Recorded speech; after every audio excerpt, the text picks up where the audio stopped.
In a quiet village courtyard, a young widow named Miriam sat with her little son on her lap. The harvest had been poor, her jars were nearly empty, and the neighbors spoke of the kingdom of God as something grand and far away, fit for kings and scholars, not for a woman who worried over bread.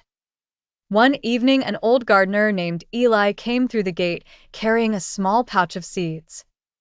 Miriam noticed one tiny seed resting in his palm. It was no bigger than a grain of dust.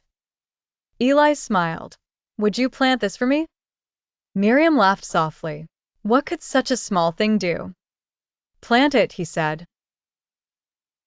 She found a patch of earth beside the wall, loosened the soil with her fingers, and dropped in the seed. She could hardly believe anything would come of it. Days passed. At first there was nothing but bare ground. Then one morning a green shoot appeared. It was fragile and thin, yet alive. Miriam watched it each day. The shoot became a stem, the stem became a bush, and in time the bush spread wide enough for sparrows to settle in its branches and rest there from the heat. As the plant grew, so did Miriam's faith. She began to understand what Eli had meant without saying many words. God's work often begins where no one notices it, in a prayer whispered in fear, in a child taught to trust the Lord, in a lonely act of mercy, in a heart that says yes to God even when it feels small and weak. Yet the king who plants it gives it power to grow beyond what human eyes expect.